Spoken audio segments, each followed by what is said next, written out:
All right, we will go ahead and open it up to questions. We will start with Davey. Davey Siegel with Sirius XM NASCAR Radio. So to your point, you were already locked in.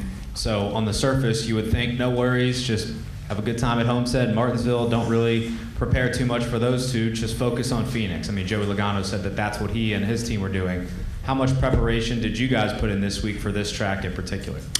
We've definitely been focusing on Phoenix. We've already got our Phoenix truck ready. It's actually going to the wind tunnel for the first time all year that we've had an opportunity to go to the wind tunnel, and that's because we were already locked in.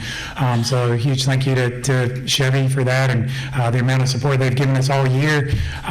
So yeah, I feel like there's these little advantages that kind of stack up.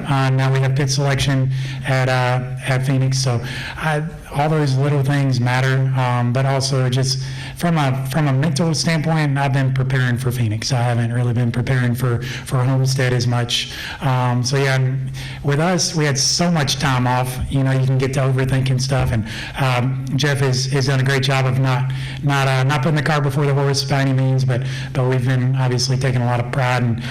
The guys build phenomenal trucks all year long, but obviously we're trying to make everything, you know, as right as we can on our Phoenix stuff, and it gives us an advantage.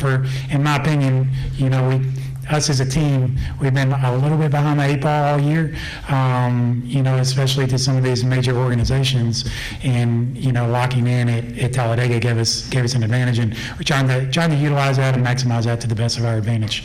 Doing what you did the last 2 weeks, you're used to winning, Jeff is used to winning, but a lot of people on your team are not necessarily used to this, being a younger team and winning for the first 2 times.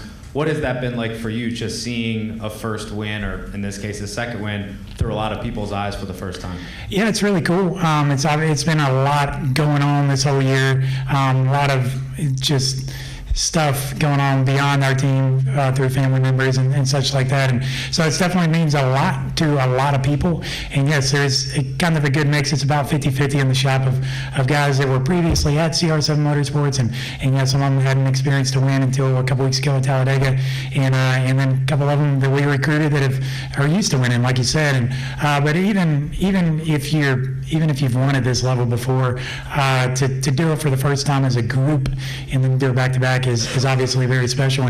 And you know, momentum means a lot in all sports. Obviously, I think confidence means even more. I think this allows myself, Jeff, George Stone, Jim Pierce, Dan Tamani, our engineer. I think it gives us all the confidence, because we've had this intermittent speed all year long. I feel like we've had 4 or 5 opportunities where we've had a truck capable of winning. I feel like we had a truck just as good at Darlington as we had today, and we had a tear-off get on our grill screen and had to pit on the green, and this week we pitted on the green to pull a tire out. I just feel like we've had a lot of that stuff happen, but hopefully we can make all the stars line up, but control everything in our hands for Phoenix.